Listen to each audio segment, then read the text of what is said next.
Boston Celtics has been sold for $6.1 billion, Yeah. the highest price ever paid for a North American Uh-huh. sports franchise in history. The Boston Celtics will have a new owner for the first time in more than two Yeah. decades. Bill Chisholm, the managing partner of Symphony Mm-hmm. Technology Group, STG, will buy the franchise at a price of Yeah. 6.1 billion. The sale price is the largest for a North American franchise, topping the 6.05 billion the group led by Josh Harris paid for the Washington Commanders in Mm-hmm. 2023, and far surpassing the 4 billion that Phoenix Suns got from Matt Ishbia, but when he brought the Mm. team the same Yeah. year. The Grossbeck Group brought the Boston Celtics, Ocho, for $360 million and now sells it for almost 20 Mm. times. It's right asking price. Yeah. So in other words, what they call in business Yeah. 20x Yeah, most definitely. as much. Bill Chisholm. Yeah. Ocho, if you had, let's say, 10 Oh, billion, talk to me. would you got Uh-huh. $10 billion, would you buy a sports Not only franchise? would I buy a sports franchise, I'm buying 3 sports franchises. And I'm gonna listen, Which one, I'm where? gonna tell you where I'm gonna go. First of all, you listen to me? Okay, Stay with me I'm now. listening. If I had $10 billion, for one, I'm going to talk to Mike Brown and Katie and Duke Tobin. That didn't happen. Go somewhere else. That's family, mom and pop. They ain't selling Okay, that. boom. So if I can't get that, I'm going to Naples, Italy. I'm going to Okay. buy Napoli. You know my love, enthusiastic passion for the game of soccer and the beautiful game. I want Hmm. to own. I want to own Yes. a franchise. I don't want to be a minority owner. I'm talking about majority owner. I want to own Napoli. Do everything Okay. do everything in my power, bringing in all type of players. Because I'm going to have the money. I'm going to have the money to get the kind of team I want. Bring in superstars. Second thing I'm going to do, I'm going to buy the Miami Heat. I'm going to buy the Miami Heat. You think Mick Harrison goes? Hold Man, on. You just saw what the Celtics went yeah. for. How much money you think you'll have to spend to Well, get listen, I'm Napoli? to get Napoli. Oh, that's a good one. I'm not sure how much that franchise and that entity will cost me. But again, I'm going to get the Miami Heat. I'm gonna have to remove Pat Riley because Pat Riley's way of doing things isn't isn't conducive for business with today's era of players. And this is Hmm. Miami. This is Miami, and players Yeah. don't want to come play in Miami. Miami is a melting pot for ethnicities and culture. How does nobody want to come play here? No superstars. Listen, we got Bam, we got Tyler Hero. You drafted him. Again, I understand that, but we can't get any superstars here. We need one more. Jimmy left, True. so boom, that's 2. Napoli and the Miami Heat. Now I'm not sure how much I'm gonna have left over because I don't know how much Napoli would cost me. Chad, you would probably know better than I can because you can do your homework for me real quick while we talking about it. And the rest of that I'm gonna sit on and I'm gonna open up a cigar lounge. Oh my goodness, that's it. 980 mil. So basically they go probably upcharge. So 10%, so they go charge you Yeah. a Oh, billion. So you get a charge, they're gonna charge you a yeah. billion, Oh, yeah. 1.1. Okay, so now you got Yeah. 8.9. Okay. NFL, you want to get an You NFL told you team. told me I can't. You I can't. mean, What about the Dolphins? You think Stephen Ross will sell me the Dolphins? he might be willing to sell you a How majority much share. we talking about with a majority share of the Dolphins? What you think? Probably somewhere between 2.5 and Oh, three and that's a done. half. That's done. That is done. And listen, I'm manifesting this. I'm manifesting this. I hope from my mouth to God's ears. Maybe it can happen. Maybe it won't. Let me dream big. I could dream big. If I shoot for the moon Yeah, and I fall short, ain't no telling what's gonna happen. right. Yeah. Normally, Ocho, if like a family owned Right. business, there need to be internal Right. chaos. We saw that with the Yes. Bolins. They ended up selling the Right. franchise. But if there's not chaos, like I don't believe the Cowboys will ever go for sale. Jerry Jones gonna have that in his Mhm. trust that the Cowboys are never to No be matter sold. what. Now, once he's gone, I mean, hey, I'm just Right. saying. But like Mike Brown, that's it. His dad, Yeah. his dad started that That's Paul. Yeah. franchise after he got out of the Hmm. Cleveland because he started. That's where the Browns get their Right. name from. And now he went to, Art Modell fired him and so forth and so on. Mr. Modell brought the team. And then he started the Bengals. Me personally, Ocho, I don't believe they'll sell it. Nah, they wouldn't. But it's just a thought. It's just a thought. Listen, where I was drafted, where I created, I left my footprint, my stamp, and just knowing that I could just being an owner of the place where I played at, it would be, it just. Maybe they tell you a minority share. Maybe they sell you 10, 20%. Because it's just hard for me to see, like, even though I think she just passed Virginia McCaskey, who's the daughter of George Halas, who founded the Bears. Right. They've only had one owner. The Steelers and the Roonies. The Steelers have since 1933. Right. Now, there was one year that I think the McClatchies owned it, and they ended up getting it back. So the Roonies have been, so basically since 1933. Okay, you got the Maras and the Tishes. They co-own the Giants. Now it looked like they're willing to sell a minority stake, but no controlling aspect. So basically, you're gonna get get some money, but you don't get no say in the day-to-day operations or coaching and hiring and firing, things like that. So I'm looking at team. I like that. I don't need no say in day-to-day operations. I want to be in the war room. Okay. I want to be in the war room. Listen, I have an eye for talent. I know what things need to look like. I just want to give my suggestions. Okay, I want to put on my suit and tie. I want to have my Bengals pin. I want to be on the golf court with Mike Brown when we go to training camp. We watching the players. What you call it? Owners meeting. I'm at the owners meeting. Nice in my suit in my tie. What else? NFL Combine, me and Duke Tobin. I'm sitting there with my pen and pad, I got my stopwatch when everybody running the 40. Owners don't be there, Ocho. I mean, most of the only owners there is Jerry. Oh, no. And I don't even know if Jerry showed up this year. Did Jerry go to the Combine this year? Normally, owners don't go. They send their general managers. They send everybody, general managers, your scout, player personnel, things of that nature. I want to be hands-on. I want to be hands-on. If I get any type of minority share of the Bengals, God willing, if God wants to bless me with some type of fortune that comes out of nowhere, I know Mike Brown, KD Troy, if this happens, please allow me to put in, and be a part of where it all started. I think that would be a great thing. The fans would love that. Huh? Yeah. Can you imagine me being minority owner of the Bengals, also owning Napoli? And then it takes a lot of bread. Having some a piece of the Miami Heat too. Ooh, hey, and then the good thing about it is, someone like me, I was able to attain that type of wealth, I'm one of the few people in the world that wouldn't change a thing. I still be the same, the same old Ocho. You need to find me. I'm at McDonald's. You want to find me? You can find me at the Cuban spot. Just doing the same thing I always do. I like that. From my mouth to God's ears.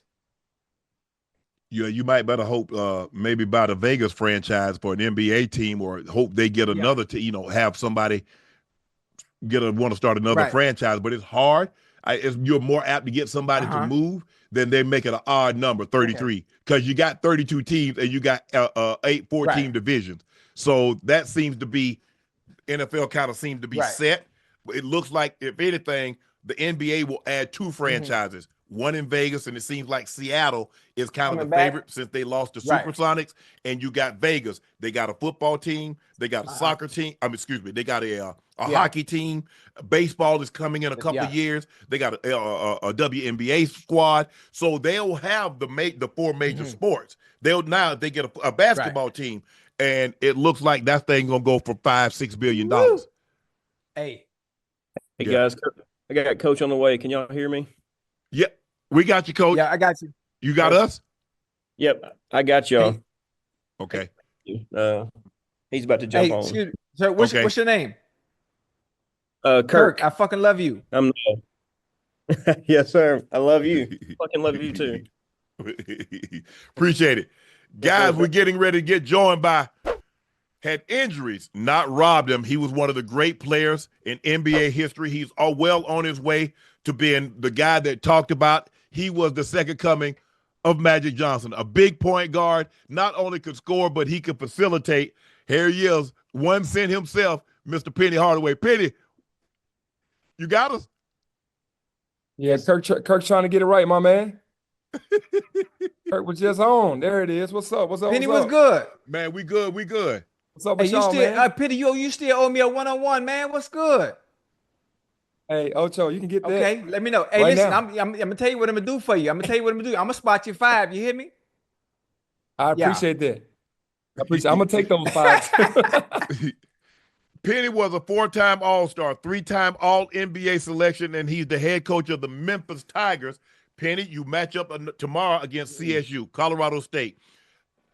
You feel comfortable with what you've been able to, your team going into this game? Because, it's one and done now, Penny. It ain't no, hey, we get ready, and we got to go back to work the next day. You lose this game, your season's over. Yeah, we understand the magnitude of this, man, but this is what you want when this is what you live for. When you're an athlete, you live for these days. So we understand the magnitude of what's going on. We understand that they're a really good team. But we are also, and at the end of the day, we got to come and compete. They have a great offense and they play physical on defense. All of that, goes along with March Madness, man. We're ready for it. Hey, I'm going to talk about your NBA career real quick. When looking back at your NBA days, what are some moments on the court that still inspire your approach to the game today as a coach? Looking back at my game and how it inspired me is, I'm sorry. Looking back at your NBA days, what are some moments on the court back then that inspire your approach to the game as a coach out there in Memphis? Well, it's just kill mode. For me, everything I did on the floor was kill mode. So I coach the same way. I put that battery in the back of my guys' back, and I'm their biggest fans. I push them out there and give them the confidence and say, hey, man, be in kill mode and attack mode the entire game. Y'all both are the same way, man. You just got to. And when y'all were on the field and I was on the court, every possession was to kill the dude that was in front of me. You're right. Penny, let me ask you this, Penny, because I ask a lot of great players, had Isaiah on, and I have Coach Prime, who's a regular contributor. Penny, how do you do it when you're such a great player and the game seemingly came easy to you, even though you worked? You could see things before they developed.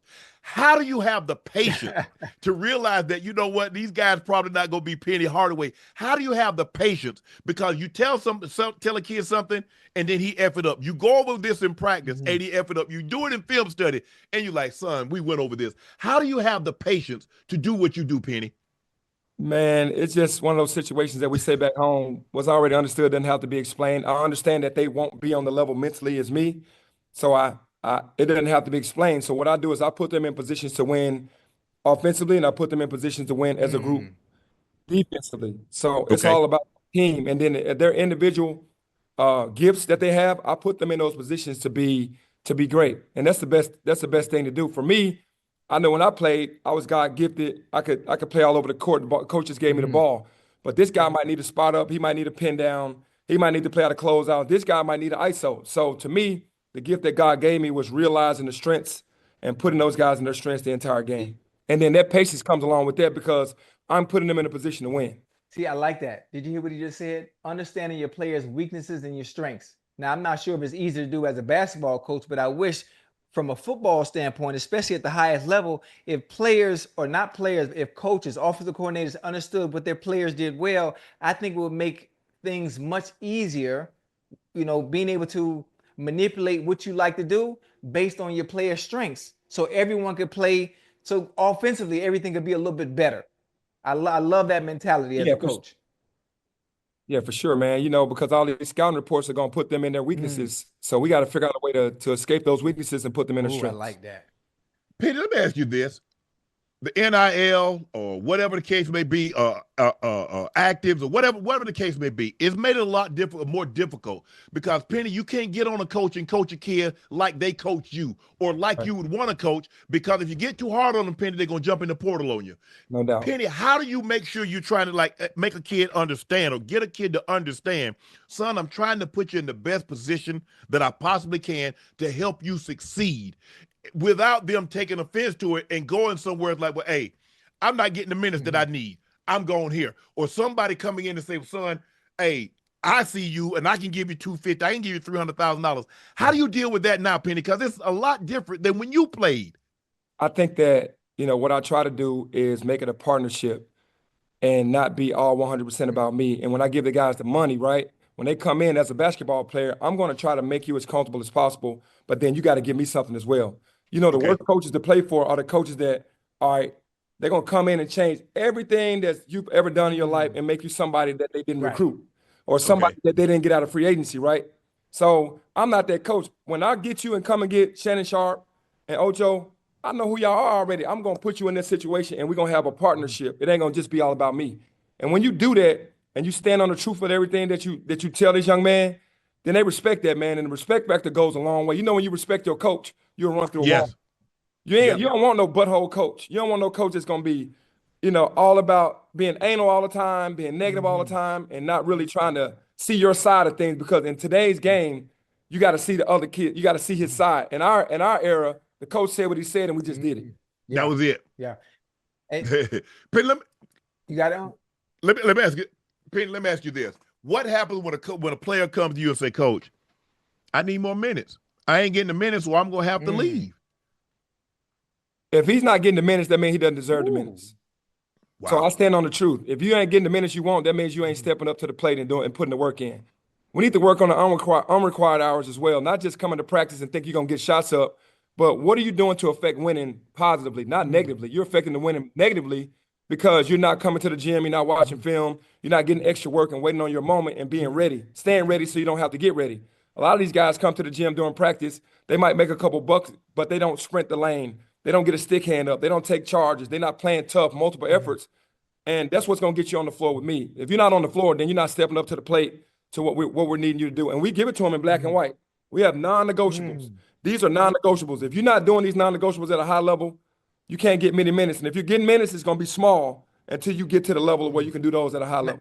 Now, with coaching that way, with that type of transparency, do the players react well like that, as opposed to, you got to think about this today's era, everybody is getting participation trophies.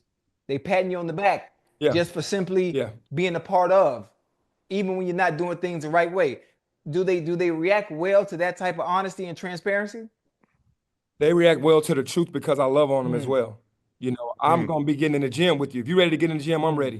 If you're ready to watch film, I'm ready. I'll take them out to lunch. Whatever it needs to happen for us to get that connection to understand, I need you. But you got to do your part too. You're just not going to be given this. And I know what Shannon said, that they'll transfer. But when you have that bond and you give them an opportunity, you meet me halfway, I'll meet you halfway, and you stand on the truth. That truth is everything. They respect that more. I've had the guys respect that more. You've been at Memphis now for 7 seasons. At any point in time in your NBA playing career, did you ever think you'd be a college coach or any coach? Nah, not really. I was going to be in TV. I was going to go to ESPN, TNT, and do that thing. I wasn't even thinking about coaching at all. Obviously, I had the background, being a point guard, understanding the game, and I've always loved teaching and developing players, but never thought I was going to be a college coach. Hey, when you now go ahead, I was going to say that I like the fact that you transitioned into coaching, and obviously you might have wanted to do TV with as much knowledge of the game that you do have, playing it at a very high level, being very successful at it, and now coaching. Like, are there any unexpected challenges you have, being that you know the game so well at the collegiate level? Yeah, because they don't see it like you. You want them to see it like you, but it's also a challenge to me to develop and teach until I get it. That's the drive for me, right? That's the drive for me to get this young man when he comes in June to be ready by the time the season starts, and as the season goes on, to keep teaching him and see him develop into a really good player. Because every kid that comes to my team that's been a good player somewhere else, they become a great player here because I'm so invested in each young man on their skill set, their mental, off the court things. It's a full-time job. It's not just being a coach. Yeah, that's bad. Penny, when you shot Blue Chips, did you know much about Shaq, and what did you expect to come out of that movie? Did you ever think like, damn, man, I sure wish I could play with this fella? When we had an Olympic festival. It was like north, south, east, west teams in the summertime. It was held in Minnesota, and Shaq and I played on the same team for like a half of summer, maybe a month and a half or whatever.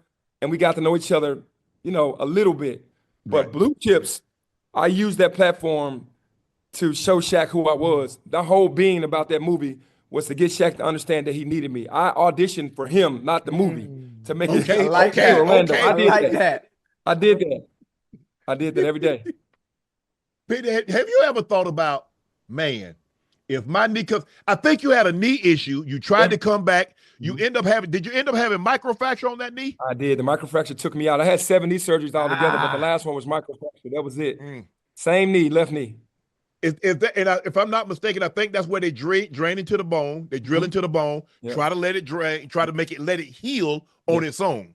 And some people have had microfracture and it worked. I think Rod Woodson, he had microfracture. I think Bruce Smith had microfracture, and they've had 8, 10 plus years of great play. It kind of robbed you of your lift, and now you got chronic knee problems. Did you ever think in your wildest dream when you first had this injury that this was the beginning of the end? You know, I didn't. But the thing that was so crazy was I was playing in Phoenix, and we were playing the Lakers. The year the Lakers won the championship in 2002. And I was playing with a torn meniscus. I tore my meniscus in the first round against San Antonio. And I kept playing, and I got a cortisone shot every other day just to make it through the playoffs. Okay. And y'all know how that is, right? So I was in pain. And I was playing with a torn meniscus. And Tim Duncan, who was much smarter than me, he sat out that series and didn't play anymore and just kind of rested. And you know what happened after that, his greatness or whatever. But it did rob me because after I got done with the Lakers series, I had spring, I had quickness. If you looked in that series, I averaged about 20 a game. We took those guys to 6 games and obviously lost. After that, I didn't need the microfracture. I just needed that meniscus area repaired. And man, I got that microfracture. That took me out because I still had bounce and spring. Even though I was feeling some pain, I still had my quickness. I still had my power. After that microfracture, man, my quad depleted and I never got my quad strength back, like ever. Yeah, that's the biggest thing, Penny. When you have those surgeries, it's the surrounding muscles. Is that to get that strength back, and people realize that, oh, my knee feel good, but if that quad, if that hamstring, if that calf, if those attached muscles, if they're not repaired, it's not going to fire, and it's not going to be able to. It's your stability. That's your stability to be able to sustain that up down because you doing this every night. Back then, Penny, y'all played at least 75 games. It wasn't no load management where you take 15 games out, you miss 15, 20 games. You missed 15, 20 games, you were injured. It wasn't no, Penny got the night off because, he doesn't play the back-to-back. He got to play 3 games in a week, so we going to give Penny the next game off. There was none of that. No, there was none of that at all. But the biggest thing about me, I was going to play for my fans. I knew people would come to the game to see me, so I wasn't missing no games. I was really, really hurt. I like it. Ocho? No, I'd have asked all my good juicy questions, but I'm good. I'm just ready for this one-on-one, boy. That's it. We can get that in. Peter, you grew up in Memphis. You played at Memphis. You coach at Memphis. Is there a scenario where you could see yourself leaving Memphis? Man, that'd be tough. That would be tough. I mean, everybody know I bleed blue, man. And it got kind of rocky last year, so I didn't know where it was going to go. But honestly, I want to win a championship for my city. I really do. If something else comes about, we'll cross that road. But everybody that knows me knows that blue is in my heart, man. Right. Peter, tell the story how you got the name, because I think you told the name your grandmother was calling you Pretty, and they thought you were saying Penny. And so tell the story how you got the name. I was living with my mother until I was 5, and then my mom left me with my grandmother. So when I moved to my mom's area of the neighborhood, she used to call me Pretty. And with her southern accent, it sounded like Penny, honestly, the way she said it. And one day somebody called my house and was like, can I speak to Penny? Because they thought she was saying, Penny. And she was like, there's no Penny that lives here. And I was like, grandmother, that's me. And that's how it just stuck from that point. I just started letting everybody call me Penny. That's loud. See, now we understand. Now y'all understand why how Glorilla, how she sound. She's from the same. She's from the same. Glow. Yeah, Glow. She's from the same area as Penny. Penny, thank you for joining us, bro. Good luck tomorrow night. Good luck throughout the tournament.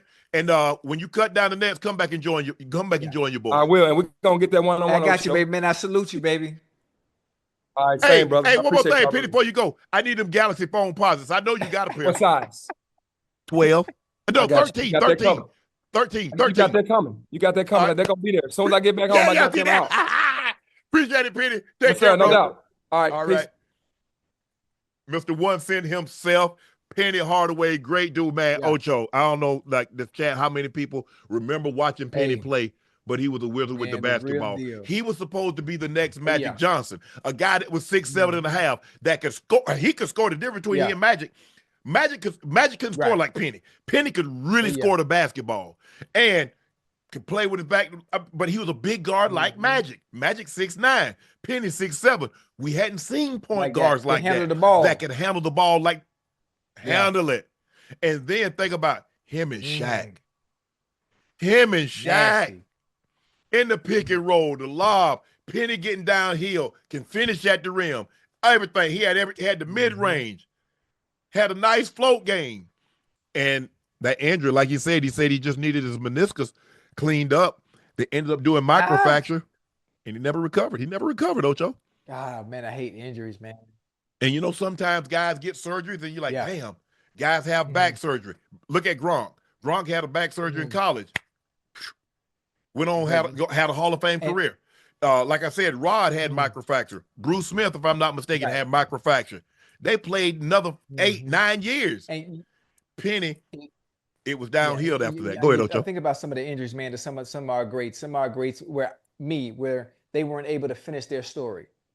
The Penny Hardaways, the Peter Warwicks, the Derrick Rose, Brandon Roy, Greg Oden. There were some guys like so many dudes. And I wish technology was a little bit more advanced when they were playing, so they could finish. It gets better every year, Ocho. So they could finish their careers the way they should have, because injuries have robbed us to some great stories, Unc. Some great unfinished stories. Because, you know, back then, Ocho, they did that big surgery. They split. You had everybody. You remember? I remember when I first got into the league, it had that big scar right down the middle, that big zipper. But now to take the incision are so small, they done got the way they take part of your patella tendon and repair it. They do cadavers. They do, man, technology, modern medicine has improved so much. I mean, normally if you had an Achilles, that was a death sentence. You had an ACL, that was a death sentence. Now, guys come back stronger, better than ever. Like, hold on. Because look at Thomas Davis. Thomas Davis had 3 ACL surgeries and came back and played 15, 16 years. Went to the Pro Bowl, was I think a first or second team All-Pro. Man, it was, you know, when you look at it, Ocho, it's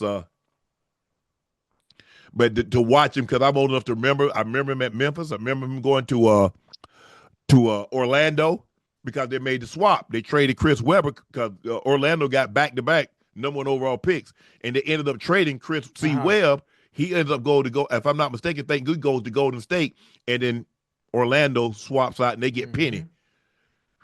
That thing was something of beauty. Damn. That was a thing of beauty. What could have been? What could have been? Lakers beat the Nuggets 120-108, win their 3rd straight game during the 5-game homestand. Jamal Murray was out. LeBron Rui was out. Luka, 31 points, 9 rebounds, 7 assists. Luka is his 230-point game. He had a 20-point quarter and a 20-point half. Woo! So he had it going early. Austin Reeves had it going early. Ocho, I mean, for the first quarter, they could not miss a 3. They had 45 points. In the first quarter. Stepped off the gas a little bit in the second quarter. Let them get back into the ball game. Stepped on the gas again on the third quarter. Blew the game open. I think the Nuggets scored 31, 32 points in the fourth quarter, but it wasn't nearly enough. Luka, 31 points, 9 rebounds, 7 assists. His 230-point game. Austin Reeves had 22.8 assists. But I thought the Lakers played really well. They set the tempo early. They didn't play down to the level of competition, knowing 2 of their best players was out. And sometimes you get that, Ocho. The Warriors made that mistake the other night. They looked at it like, oh, Murray not playing. Oh, Yoke not playing. And the next thing you know, you find yourself with an L hung on you. But watching the game, Ocho, what you thought about the Lakers and how they looked tonight? I mean, it was impressive. It was very impressive. Not only did Luka come out and set the tone in the first quarter with 22 in the first quarter, actually, Luka set the tone for the game. What he did in the first quarter, coming out with 21 points in the first half, in the first quarter, and everybody played well. Most of the time, what happens is when you play a team that doesn't have a player like Murray playing, and the other how you say what's his Jokic. name? No, Joker. Lokic. Okay, Jokic. Jokic. I don't know why I keep calling him Joker. Jokic playing, you play down to your competition. Most of the time you end up losing, similar to how the Warriors did the other night. But obviously the Lakers didn't do that. They did slow down at some point, but it wasn't enough for the Nuggets to get back in the game, and they eventually ended up winning the game. So, I mean, it was a good game. Obviously, the superstars are out. You would have liked to have seen Jokic playing and Murray, LeBron healthy, Luka playing, just to see a team at full strength, to see what the game would have been like. Yeah, I thought the Lakers, I thought JJ had a good game plan, but when the shots are playing down the game plan, I thought they moved the ball early. I think sometimes the Lakers get careless. There are times, look, you just have to accept Luka is going to try some things. I mean, he's going out of bounds and he tried to throw a pass behind his back, turnover. And that's what allowed the Nuggets to make this run. They started turning the ball over in the second quarter. Hold on, what he did, going out of what? He's going out of bounds and try to throw the ball behind his back to a guy right there up under the basket. I was like, Lord have mercy, Luka. But that's Luka. You have to accept the good with the bad. Right. Because that's his game. That's how he plays. And you have to be willing to roll with it. You got to think about it. When it comes to him, now you do some things you don't like. You got to accept the good with the bad, but there's more good than bad when it comes to him when he's playing. Yeah, for sure. AR's been great. I like this game, but you could tell. And you look at him from the time he got there to where he is now. Yeah. He's immensely better. Mm-hmm. You can tell he's a student of the game. You can tell he put time in on his game. You can tell that it's important to him. And that's what I like to see. Regardless of the sport you play, it needs to mean something to you. Right. You got to want to get better. You can't rest on your laurels. Yeah, he got a 3-year contract, probably paying him like $13-14 million. He said, nah, I want one of them big daddies. I want one of them 200s. Yeah. And he gonna get it. And he would have earned it. Yeah. He would have earned it. And you see why the Lakers were so unwilling to part ways with him. Mm-hmm. Everybody in every trade always tried to include him. And a lot of trades broke down because the Lakers were unwilling to part ways with him. Yeah. They saw the improvement. They saw the maturation, getting better from the three, getting better at finishing at the rim. Got Niles handles. He's putting the ball on the floor, got the nice snatch pull. He's turned himself into an all-star caliber player. And I understand that there are a lot of great guards, and you got to get back Steph, and you got Ja, and you got Shai Gilgeous, and you got Harden, you got some Kyrie, you got some really good guards in the Western Conference. Right. But man, the way he's playing, he's an all-star caliber. He's an all-star caliber player, and he can handle the ball. LeBron has trusted him for a very, very long time. If you go back and look at that Memphis Grizzlies series, he actually won him a game. LeBron's like, nope, don't give the ball to me. You take it. Go win the game for us. Yeah. And he's done that. So I just love the way he's improved, how he's gotten better. And this Laker team, I think if they get healthy, I think they can be dangerous. I still think they're a big short. But hey, we'll see what happens when the rubber needs to meet the road. Yeah, listen, you know the game of basketball very well. So does everybody else. Everyone else with the knowledge of the game of basketball has said the same thing about the Lakers. They don't have a big. In order to compete, in order to go as far as you need to go, you're going to have a big. And they just don't have it. But we can see we gonna see what they can do with that two-headed monster. Once LeBron comes back, we'll see what happens. Well, because they're going to be small. Once Jackson Hayes goes out of the lineup, they're small. I mean, Koloko, he's okay. A little small. Height, okay. Height's fine, but he just don't have enough bricks in his back pocket. And so they, people can just uproot him and just move him off the spot. Off the spot, yeah. But I mean, and there are gonna be some times that probably LeBron's gonna have to slide to the 5. Ooh. I mean, because really, if you really think about it, there's not a whole lot of guys that have, Rudy Gobert is not gonna cause you any damage. Basically, they got Hardenstein, they got Chet Holmgren. But when you look at Memphis, Zach Edey, he's just a big body. He just sets screens and stuff like that. Yeah, dive to the basket. Taking the space. So you look at the teams now. Sengun now he can be a problem for the Rockets. Yes, sir. Yeah, he's an all-star. He's an all-star for a reason. But like I said, I like the Lakers. LeBron gets healthy. Luka is Luka come playoff time. He has the third highest scoring. No, he has the second highest scoring average in playoff history. With that being said, LeBron healthy. LeBron is a top 5 in playoff history as far as scoring. They can do some damage, but I just wish they had another big. I don't know why they signed Alex Lynn. Hey, Uncle, you ain't been too high on Brother Lynn, baby. What's wrong with Brother Lynn? He's probably about 35 days away from being the tallest coach in history. That's his next profession. It ain't gonna be in the NBA. It's gonna be coaching basketball somewhere, maybe high school. Ocho, the Lakers stopped the bleeding today after a 4-game skid in which they saw them go from the 2 seed all the way to the 5 seed. They got 33 points, 11 rebounds, 8 assists from Luka. They got 28 points from Austin Reeves. Jackson Hayes matched the season high with 19. And they win 107-96. Kevin Durant had 21 points. Devin Booker had 19 for the 11th place Suns. The Lakers fell 3 spots during the West. They lost all 4 games. They were on the road, Ocho, and currently a stretch of brutal with 7 games in 10 days, including 5 at home in 7 days. A lot of this had to do with, you remember when they had to fire the wildfires in LA? They had to make up those games. They got to make up a game in which San Antonio was supposed to play. That game got postponed, so now it got sandwiched in here, and so now they got to play. LeBron missed his 4th straight game, but Coach Redick said Bron is ramping up towards a return. Probably won't be back until the end of the week, but couldn't come at a better time, right? Because they needed to stop the hemorrhaging today. They were able to do that, but they're not out of the woods because if I'm not mistaken, they got the Nuggets, Denver up on the yeah. They got the Nuggets. They got San Antonio I think they got San Antonio the 17th. That's tomorrow. Wait. Oh, okay. Is Wemby playing? Wemby not playing, is he? No, Wemby. Yeah, he's out. Wemby's done. Yeah. But I thought the Lakers played really good. They needed this type of game from Luka. Luka and Austin Reeves, basically, they led the charge. Jackson Hayes did a great job of rolling to the rim. That's what Luka wants. Luka wants a guy, a big, that's agile, that's athletic. Right. He doesn't need to be the best shooter. Can you catch lobs? How many lobs did Luka throw him? How many lobs did AR throw him? And that's what you need. Just run to the rim, son.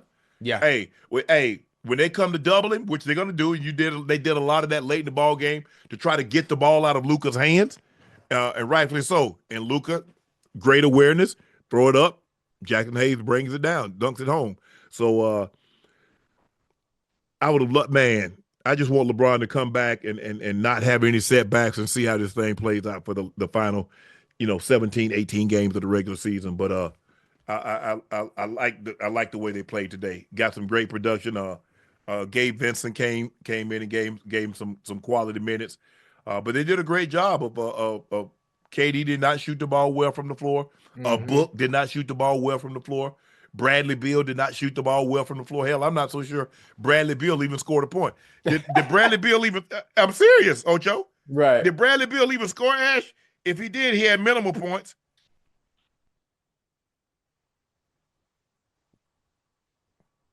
He had 4 points, Ocho. See? Yeah, I think they really they got themselves. He's on one of 2 players that have a no trade. He and LeBron.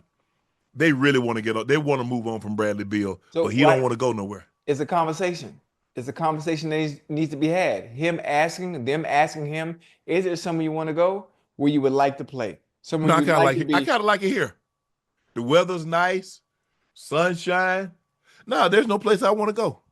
I don't think that's true, because he would put forth a little bit more effort, especially when it comes to playing and contributing to them offensively. All I'm saying, they offered him an opportunity. Where you want to go? You got it. To go. The team's got to want you, right?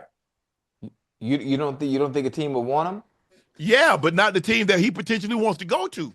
Oh, I see what you mean. Yes. Go to Ocho. This is where you do it. You need to be with the girl that likes you, not the girl that you like.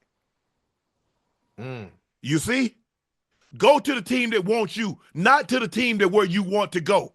Because the girl that likes you is going to treat you accordingly. The girl that you like, Listen, I ain't gonna even go there. Ocho, we're not gonna do that today, Ocho. We're not gonna get into that. You ain't got to do it today. We'll come around to it. That's what you need to do. Yeah. And see, that's the problem. He wants to go to a team that he won't.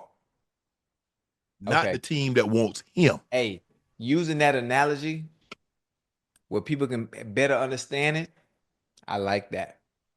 I like that. I'm just saying, Ocho, that's like hey, say, Ocho, you need to write that down. Oh, hey, that's one I don't have to write down. I've always lived by that. Cause you give me your note, you give me your new how do you say it? If you give me your you know what to kiss, all right, bet. Don't worry about it. Hey, one thing about it, the line is very long. Yeah. You hear me? The line is very long. Ocho, sometimes you got Ocho. With those who actually will appreciate and love. Well, you know what? The door closed now. Ocho, let me ask you this. Yeah. When someone gives you their butt to kiss, hey, what did you do to make them pull their pants down and turn around and say, kiss my butt? Did you do anything to facilitate that? Yeah. Most of the time. Well, how you gonna be mad? Yeah. But Sugar ain't mad. I ain't mad at all. No, but I'm saying, how you gonna be upset talking about they give you a butt to kiss when it was you? Had they ever given you their butt to kiss before? Oh, you talk in general? Yes. I'm just speaking hypothetically. I'm saying in general. Oh yeah, hypothetically speaking. Yeah, always. We always as individuals, we always do things to get people to that point where it's like, you know what? Man, good. Fuck, man. You done had your no. Yeah, it's life, Unc. It's life. Okay. Yeah. But it happens. Damn. It happens. Yeah. Yeah. But like you said, you always choose who choose you. Always. Yeah. Yeah, I mean, hey, get your Unc a little reclamation project. Don't nobody want to fix old Unc up. I'm a reclamation project. I ain't a finished project. I'm a reclamation project. I mean, I need a new roof. Hey, listen, we all a work in progress. You just have to find someone that's willing to work with you. Everybody want the finished product. Ain't no such thing. Nope. There's no such thing as a finished product, regardless to how it look. Yeah. It look good on the outside, but it's a whole lot of work need to get done on the interior. Ain't nothing wrong with that. You just got to have the right person that is willing to help you, get through that process. Yeah, sometimes, it's the outside. Sometimes you go inside, you look at it, man, that house ugly. You go inside like, damn. Yeah. Man, you did an unbelievable job. Yeah. And sometimes it's women like that. Sometimes the prettiest women on the outside are the ugliest on the inside. And sometimes it's vice versa. Right. Yeah, So. I can't quite speak on that. Everyone that has been a part of my life in any facet, way, shape, or form has been phenomenal. They've been phenomenal, I can really say they've been great in my growth as a man, as a father. So I like that. I haven't experienced what you just said in that sense, but that's a good one. I haven't experienced. So I've been lucky. I still got some work to do, though. The Mavs are at risk of forfeiting games if they fall below the minimum 8 players active required for teams to play. ESPN Bobby Marks. Dallas provided an update on Anthony Davis, left abductor strain, Derek Lively II, right ankle stress fracture, Daniel Gafford, right knee sprain, stating all 3 are improving. However, there's no timetable on any of their returns. Jaden Hardy, right ankle sprain, Kai Jones, quad, haven't played since March 3rd. PJ Washington, right ankle sprain, has been out since March 1st. But now it leaves Brandon Williams, Dwight Powell, Klay Thompson, Najee Marshall, Caleb Martin, Max Christie, Spencer Dinwiddie, Kessler Edwards as the lone healthy players, 8 total. Nobody else can get injured, Ocho. Nah, they can't. They can't. Listen, hey, why would they penalize the team because people are hurt? I don't understand. Do they think they faking or something? Just to make sure you don't. The same way you talk about why team don't want to win games to try to tank and try to get the number one pick to get more ping pong balls. I thought you played the game to win. Well, listen, we know they're not doing The that. same way teams used to put players on IR to hide them because if you release them, somebody might get them. So we put them on IR. Right. Okay. Man, anytime look, people gonna find a way to skirt the system. No matter what system is in place, you know what? I got bad credit. I'm gonna put the phone in my kid name. You see? I remember them days because I sure had a washer and dryer in my name, and I was only 2. Classic. Ocho, Mavericks owner Patrick Dumont defended the Luka trade. Take a listen, Ocho, to what he had to say. Here it is. So tough decisions are never easy. And part of leadership is looking at risk and looking at all the factors of a decision and being willing to act at that time and look to the long term and not only think about the short term or how it may be received immediately, but to think about the long-term benefits and what it may allow you to achieve if given all the right considerations. Man, what do you talk about? What are you talking about? No disrespect to Pat, no disrespect, but the long-term move was having Luka there. Now, if you're having issues with what he does off the court, there's a simple conversation that needs to be had. That's all you have to do. Listen, we view you as our long-term plan, a long-term asset, the long-term nucleus for our team going into the future. We want to build around you because we understand how special you are and what you can do for us. You just got us to the NBA Finals last year. The previous year, based on what you can do on the court. Now you let that go. With great understanding, Luka's ain't just falling from the tree every season. It's just not happening. There's really no way you can defend that trade. Now I understand the issues that were happening off the court, some of the things that they didn't see fit that would probably harm him, years down the line. That's a simple conversation, Unc. Especially when you want to invest that kind of money that he was going to make, and he probably still going to make. It's just going to happen to be somewhere else now. You don't let a player of that magnitude go that gives you that type of production. You don't. Because like you said as well, when is the last time something like this has it ever happened before? There's a reason why there's certain players you don't let go of. You think every superstar was perfect behind the scenes? You think Kobe didn't have issues despite his dedication and discipline and structure when it came to playing? You think Michael Jordan didn't have issues that we don't know about outside of playing the game of basketball? Come on, now. Ain't nobody perfect a 10 to 10 when it comes to wanting to invest in it, but understanding what they give you from a business perspective and what they can do on the court long term. Come on, man, stop playing. That answer was a whole bunch of nothing. The problem is that he called it a long-term move, and Nico Harrison said it was a trade to win now move. I'm looking at it. You just went to the NBA Finals, like you said, Ocho. That's winning now. I'm confused when I can see, okay, we got some ass, but you said you tried to win now. Bro, you just went to the NBA Finals.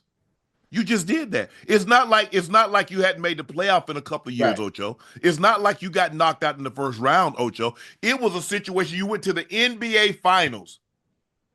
So that is winning. You're winning. Now, you didn't win the ultimate prize, but damn, normally we don't see a team break a team up, and that's what they did because you took the key piece out after going to an NBA Finals, unless said individual is unhappy. Right. But because Luka never voiced that I wanted to be traded, that's what's so surprising. That's why the greatest trade. Kareem wanted to leave. Orlando allowed Shaq to become a free agent. And they had a poll, and they said, who should they pay, Penny or Shaq? And the poll said they should pay Penny. Shaq took that as an insult, as disrespectful, a slap in the face. He says, okay, that's what y'all want to do? Boom. Yeah. They also said it was too much money because I forget who it was that had just become the highest paid, and they something to the fact that I don't think they didn't think the fans didn't think Shaq deserved that kind of money. So, guys like Shaq, you don't let them become free agents. You try to extend them as soon as you possibly can. As soon as the window open and you could offer them a max contract, you give it to them. A 24-year-old Shaq, and well, we see what happened when he went to the Lakers. But normally, guys like Luka don't get traded unless they ask to get traded. Kareem asked to get traded. Kareem was a 3-time league MVP. He was a finals MVP. He had gone to the finals. He had won the scoring title. He wanted to get out of Milwaukee. They obliged him. Guys this age, this skilled, this talented, this dominant, you're not just moving them on your own volition. Doesn't happen.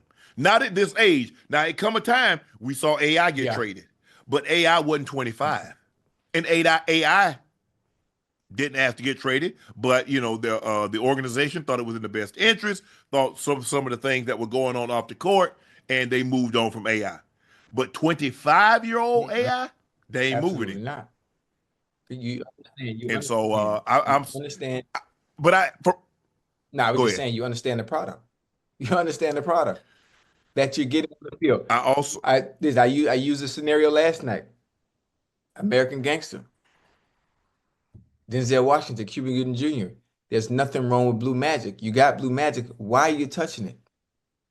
Unc, why are you touching it? There's nothing wrong with it. It's perfectly fine just how it is. The product sells itself. Luka is the product. It sells itself. Why are you touching it? What are we doing? A player of his magnitude. You know what? All the hookah, all the beer. God damn it. You've been part of the NBA, GMs, presidents, managers. You understand everybody drink. Everybody smoke. Everybody does some things, some extracurricular things outside of that as well. But we ain't trading them. Especially talk about this is for long term. Long term what? Lucas ain't walking through that door. If Lucas been walking through that door, I mean, a lot of other teams would have success a lot more frequently. Come on, man. Luka is not a generational talent. Luka is a transcendent talent because the generation is 20 years. You guys don't come along. This is transcendent. He's and for me, Ocho, if I'm Patrick Dumont, if I'm anybody, Nico Harrison, if I'm anybody in the Mavericks organization, I am not going to talk about this because all you do, stirring old poop, it still stinks. All you do is peel the scab off a wound that's still very fresh, but it's starting to scab over. You just rip the scab off and got to start this thing all over again because all the fans heard is like, man, this man, I can't believe this man. And did you hear what he said? That's what the fans are thinking. Did you hear what he said? He's talking about long-term goal. Man, stop lying. We just went to the NBA Finals last year. You're lying to yourself. You're lying to yourself. Yeah, but if I'm them, I'm done talking about this. This subject, Ocho. I'm not bringing it up no more, Ocho, because I can't. There's no win. At some point in time, you got to come to the conclusion, Ocho. There is nothing you can say, even if you were to win a title. People people gonna say, we could have won a title with Luka. Who's to say we wouldn't have won that title with Luka, Ocho? Yeah. But he won't have to worry about that because they're not going to be able to win a title. Ocho, the pain did not stop there for Dallas. Southwest Airlines, after 54 years, decided to up their check bag policy, and now they're charging customers by throwing shade at the Mavs. It's not like we traded Luka. That's a good one. That's a good one. That's a great one. Business is all about advertising. How do we grasp the viewing eye and make them say, "Oh, that was good. You know what? I want to fly with them." Despite them changing the policy and finally having to pay for bags. That was so clever. I'm for the fly with Southwest just because. I mean, I'm not changing, my love for Spirit Airlines, but that was a good one. That was great advertising. I don't know who came up with that. Even it was short, quick, and to the point. Perfect scenario. Because the thing is, Ocho, is that there's certain things that are catchy, like the State Farm, like Flow with Progressive, like Allstate with Mayhem, like Budweiser. Bud, why? You know what I'm saying? The Clydesdale. Remember the Clydesdales commercial with the horses and the dogs and so forth and so on. That's what he wanted to be. Hey, I don't know who that Allstate, that Mayhem commercials, but he's classic. I don't know who's behind the creative directing on, but that's classic. Oh, that's funny. Right. Jake from State Farm, Mayhem from Allstate, Flow from Progressive. Really, they're synonymous. I don't know what Flow is gonna do. Hey, you remember the Wendy's commercial with Grandma? Where's the beef? Yeah, I remember that. Yeah. So in this situation right here, look. This is maybe over time because eventually, 20, 30 years from now, people won't remember. Milwaukee traded Kareem. You don't remember that. People think Kareem played his whole career in LA. He didn't. It happens. It definitely it happens. And it's like, and he was homegrown. We took a young kid out of Slovenia. Not extremely terribly athletic. He doesn't jump very high. He doesn't run very fast. All I know, he puts the ball in the basket at an elite level.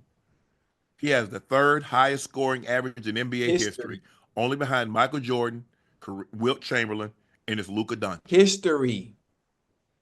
History. He has the second highest scoring average in playoff history, behind one Michael Jordan. They're not going to forget that soon. Over time, we forget a lot of stuff over time. That's just the way the human mind is after a while. But it ain't happening anytime soon. And because anything that he does, people are going to go back. And plus, we got internet. Maybe it would have been different if Kareem came up in an era where you had internet and you had 24-hour news cycles and people talk sports all the time. 24 hours a day, 365, maybe it'll be different. But sports is different now than what it was back then, Ocho. It's vastly different because the way we cover it, the way we talk about it, the way we consume it. And with all that being said, people are going to be mad in Dallas at the Mavericks for a long ass time. And he's not going to make it no easier on his end playing the way he's playing.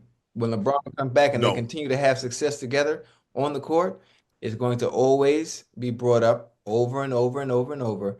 This is who they traded. Hey, but don't lose sight of that. I understand y'all didn't trade Luka, but y'all charging for check bags now. So let's keep the focus on the focus. I get it; it's very catchy. It's not like we traded Luka, but y'all charging money for those bags. And I remember when they first instituted charging for check bags, Ocho. I was like, man, everybody like that ain't gonna last long. That ain't gonna last long. People gonna stop flying. Okay, well, how you gonna get from California to Florida? You gonna fly? How you gonna get from New York to South Carolina? Exactly. You ain't gonna drive. I know that. You gonna fly? Hell nah. So, and guess what? What normally happens is that when one airline does something, what does everybody else do? Follow right behind. Follow right behind, because you got to make it up for a reason. They charge you for check bags for a reason. You got to make money. This is a business, no matter how you see it. And think about the money, because think about it, Ocho. They give you one, and then they charge you if the bag is of a certain weight. Yeah. They charge you what? How much is it? $1 a pound? For real. Yeah, I do my best. I do my best, regardless of how long I'm going somewhere, to always take a carry-on. I take a carry-on in a duffel. I try not to take suitcases. I try to do the same thing, but sometimes When you're traveling 8 cities in 10 days, sometimes No, you got to do hold what you on. got to do. Wait a minute. Wait 1 minute. Now listen, you can always use my method, a method I've been using for a very long time. It's cost efficient and it works going from city to city. Now, if you got how many days you said 8 cities in 10 days? Now, if you got 8 cities in 10 days, what you have to understand is all you have to do is take 3 pairs of shoes, use the same outfit, have a bunch of underwear, tank tops, and t-shirts, always change, but use the same outfit, but change your shoes after each city because the outfit resets itself. So if you're in Chicago on Monday and you got to go to say, let's say LA on Tuesday, all you do is wear the same outfit, but change your shoes, and the outfit resets itself based on a different location. So that's packing multiple outfits. Now that's just something I do and still do to this day. Especially when you have to do things back to back to back and you having to do signings and appearances for Le Portier. Okay, well, help me understand. You think I could wear shorts and tank top in Connecticut and California and Chicago right now? Hey, all you need is a little jacket. You can put a little jacket in your duffel real quick. Boom, you good. Or hoodie. You don't need much. You used to the cold. You played in Denver. You played in Baltimore. Boy, that was 20 years ago. Nah, listen. I'm just trying to save you on your traveling expenses. Not only expenses, but being able to travel efficient and light. 2 pairs of shoes. Yeah. Same sweatsuit. Matter of fact, you have a black sweatsuit and a gray one. And those are interchangeable, and you just change the shoes. A pair of white Air Force Ones and a pair of black ones. I got white Air Force Ones, and that's it. It go with everything. That's why the outfits, I don't know. They probably stand up in the corner by themselves when I take them off. Hey, it works though. It works. Yeah. I hate going to. I just want to come out the airport and hop right into the car, and I'm off. I don't want to stand around baggage claim, and I mean, look, fan. I want to say this. If you see a person standing around baggage claim, don't ask them what they're doing. If I see you standing around baggage claim, what do you think I think you're doing, Ocho? Wait on my bag.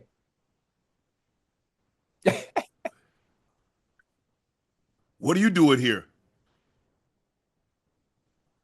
Yeah, I came to get some crab cakes. They just trying to start a little conversation, really not knowing. Hey, how you doing? Hey, Ocho, how you doing, man? I be watching Nightcap, man. Y'all be going crazy, man. Y'all be going ham with that thing. I love that show. I love, bro. Don't come on now. People be nervous, huh? You got to understand that people be nervous.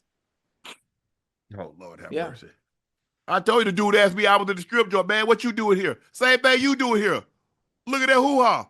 That's what I'm doing here. That's what you doing here. What the hell? What you think I'm doing? Ain't no basket, ain't no sporting event going on. Right. So you there for the hoo-ha and the wings, huh? Yeah. Come on, bro. Right.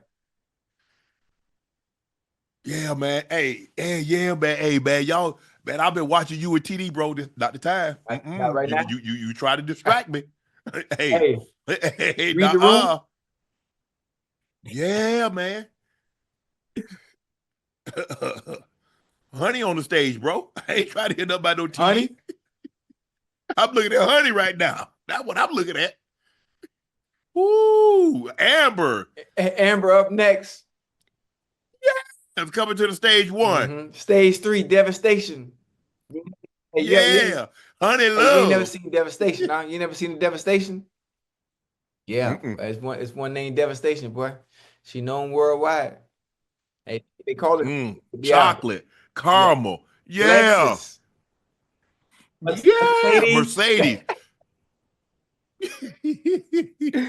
Oh, that's throwback. The Bucks beat the Lakers by 20, 126-106. That's three straight losses. The 3 teams behind them in the standings are all riding winning streak. Houston, 4 games. Golden State, 5 games. Minnesota, 6 games.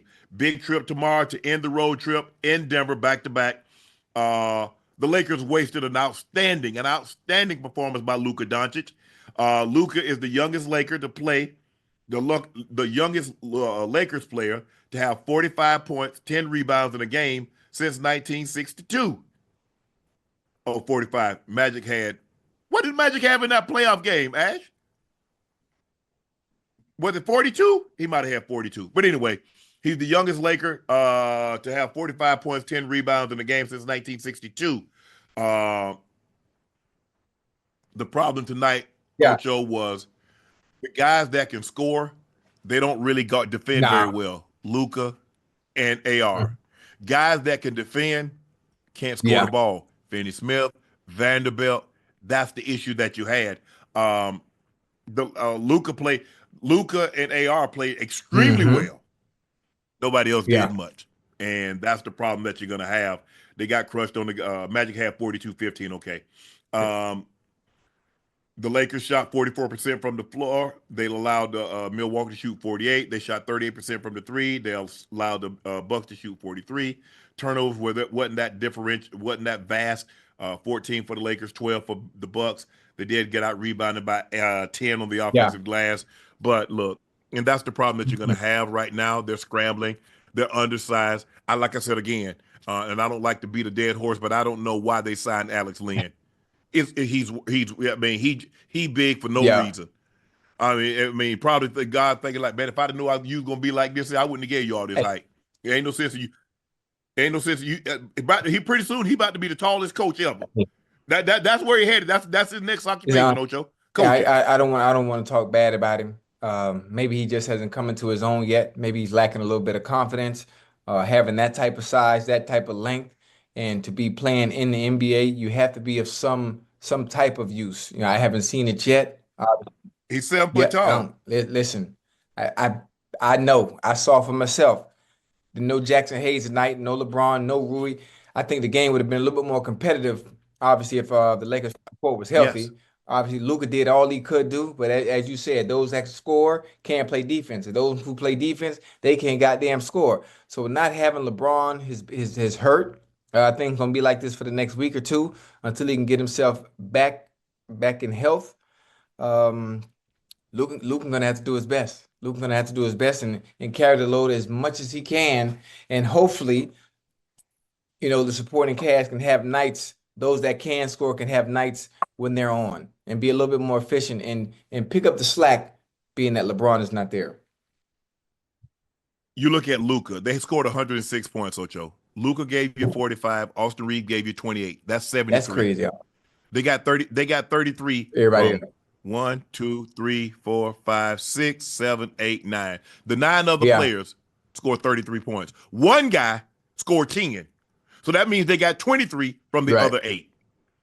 And now you look at the Bucks. Giannis was an assist away from a triple-double, 24, 12, and 9.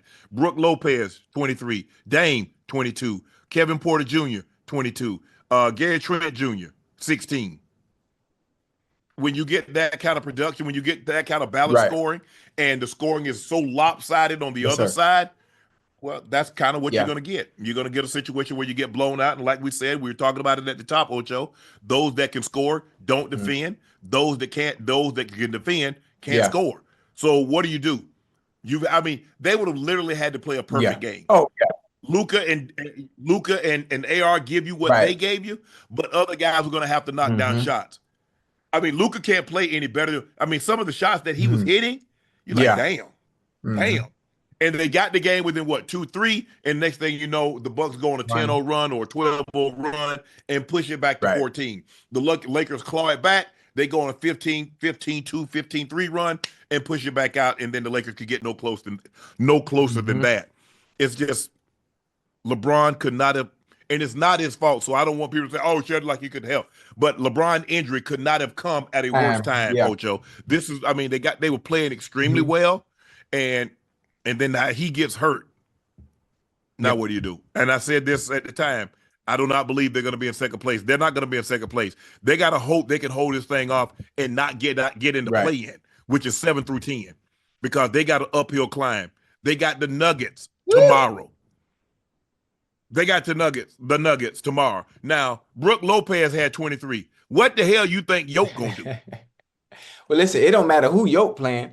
He going to get 29, 30 each night, regardless. Yoke could be playing the goddamn 5 disciples on the court. He going to score. He going to get his points no matter what. For some reason, I wouldn't be surprised. I wouldn't be surprised as good as Denver's been playing all year long, and despite the Lakers not having LeBron, watch they shock you tomorrow. For some reason, watch the Lakers shock you tomorrow, and just so happen to stumble up on a win despite LeBron not playing. Luka's probably going to have another good game. AR probably show up. Luka need to go for 70. Luka would need to go for 70. AR need to go for 35, and then the other guys need to go for 30. And you know what, don't be surprised if it happened. I'm not saying it because I'm saying I'm just saying the way sports goes in general. For some reason, it always happens like that. They've lost 3, and all of a sudden they play Denver. You expect them to lose, especially those that like to gamble. They mess around and win tomorrow night. Watch. Now watch what I tell you. I would have had they not gotten blown out last night by Minnesota. I might have agreed with you, Ocho. I might have agreed with you, but because they got blown out at home by Minnesota, I don't see that happening. Mike Malone will have them very focused. That left a nasty taste in their mouth. They know they let Ant-Man go off. Drew Randall went off, and they got beat by almost 20 on their home court. They'll be fired up. That crowd will be rocking. And if you watch this team over the last 4 to 5 years, they get up like no other to play the Lakers. Yeah. Okay. They get up to play the Lakers. The Lakers are everybody's championship. I mean, especially the Nuggets. Some teams you get up to play for, like now it's Kansas City. Used to be the Patriots. Everybody play their best when they play in the Cowboys. That's what the Lakers are up against now. And I expect the Nuggets to put their best foot forward. I expect them to play some of their best ball because they're ticked off that they let Minnesota come in there and do what they did to them last night. Oh, man. But it's tough. I mean, and they were playing so well, Ocho. The Lakers had been playing extremely well. Luka and LeBron had started to figure it out. Luka was going to have the ball in his hand. LeBron was going to dive and slash to the basket, going to get to the post up. He post up at the top of the key, post up on the side. Now he can see over. The assist totals were really high because you got 2 of the best passers in NBA history with the ball in their hands, a large part. AR takes a little pressure off AR because now your 2 best defenders got to guard LeBron and Luka. So now AR is getting the 3rd or 4th best defender. He's going to do what he does. So everything had really, really started to go well. And then just like that. It's funny. Honestly, it's really the same thing that happened to Dallas. Everybody questioned the trade. They look good. They look decent for a little bit. AD goes down. Okay, we still got Kyrie. We got something to live off of. We got some hope. We still got a superstar that can put butts in the seats to at least get the viewer's attention. Right. He goes down. Damn. So the Lakers looked like the trade that they had, it was winning. LeBron playing well, Luka playing well. They going on a winning streak. Luka showing flashes of what he used to be. Then he's scoring 30. He cutting the fool. LeBron cutting the fool. Some of the pressure's off of him. He don't have to bring the ball up the court. He can play freely. Take over a game when he want to. Now he go down. Hey, it's sports, baby. That's what makes the game so beautiful. Sometimes, Ocho, you gotta laugh to keep from crying. Man, that's a good one right there, boy. That's a good one. You gotta laugh to keep. You know who the Lakers use right now? Who averaged a triple-double in high school? Nobody. Ain't nobody out there can help the Lakers right now. Boy, you ain't never seen me put the ball on the floor now. Boy, you never seen my mid-range game, huh? You ain't never seen me come off the pick and roll and pull up. Man, don't play. Oh, so you could pick and pop? Man, I could pick and pop, boy. I could pick and pop better than the stripper. I tell you no lie. That's it's like I said, you look at Houston's playing well, you look at Minnesota's playing well, Golden State's playing well since the addition of Jimmy Butler. The Lakers were and as good as those teams were playing, the Lakers were playing better. But it just so happens sometimes injuries happen at the most inopportune times, and hopefully you have a team that's good enough to overcome that can keep the ship steady. until said player comes back or said players come back. But in this case, it's really one. Yeah, we'd love to get Rui back. We'd love to get Jackson Hayes back. But the one guy that you could ill afford to lose is LeBron James, because he's a guy that does a lot of what, kind of like when you got here and Luka, you know they're going to give you 50 to 60 points between the two of them. They're going to give you somewhere between 18 and 20 rebounds between the two of them, and they're going to probably give you 20 assists between the two of them. So you can count on that. Now Austin Reeves gives you what he gives you, which is somewhere between 18 and 20 points on a nightly basis. Rui chips in and gives you his 14. Now, whatever we get from Finney Smith, whatever we get from Gabe Benson, we take it. We know Jackson Hayes is going to roll, give us some second chance opportunities. We know he's going to roll to the basket, dive to the basket, catch a couple of lobs, get a couple of putbacks. Right now, we don't really have that. We don't have that. We don't have a big. We're playing undersized. Giannis is just getting whatever he wants, getting to the basket. Brook Lopez getting offensive rebounds, getting whatever he wants. So it was really a tough night.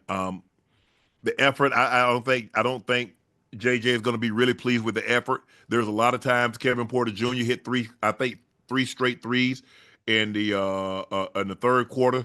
I mean wide open shoot around threes. Can't have that. They've got to be better. They got to be locked in, and guys got to know their responsibility and close out without fouling. And they got to get the ball once the ball goes. Your job is not done once the guy misses the shot. Your job is done once you grab the rebound. Because if he misses the shot and you don't grab the rebound, what have you actually done?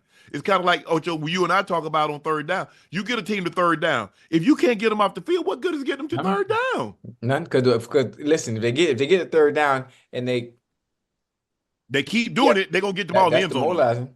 That's demoralizing. Huh? Yes. It's extremely demoralizing. But the Lakers got to find a way to do something. And I don't know if, like I said, LeBron is probably going to be out for at least another week. Probably the earliest you could expect to see LeBron James is probably next weekend. And there's a good chance, Ocho, they could be in the 7th or the 8th spot by then. Well, they really could. Unless something drastically happened, like I said, especially starting tomorrow night, they just happen to win. Even though you say how teams get up to play the Lakers, I just have a feeling, just with understanding of how sports work, regardless of what the sport is, whether it be soccer, whether it be football, whether it be basketball, tennis, whatever. It's just for some reason where things are, when you think about a team that's playing, they're not playing well. They have a star that's gone. For some reason, the team always plays well against a team that you just know they're going to lose to, and they just surprise you. I really have a feeling. I don't know why. So people out there, if you're a gambler, I really would pick the Lakers to win tomorrow, despite it being Denver, despite what Joker and Murray are doing. I just think so. Yeah, I might pick the Lakers if it was somebody else's money, but if it's my money, I'm not picking the Lakers because I value my money a little bit more than that. But that being said, we'll see what happens. I mean, hey, Milwaukee, you're gonna get in late tonight to Denver, and you got shoot around tomorrow. And then, you go back, get your nap, and then hopefully, you put your best foot forward and see what happens. But I'm not overly confident that they're going to be able to pull this out.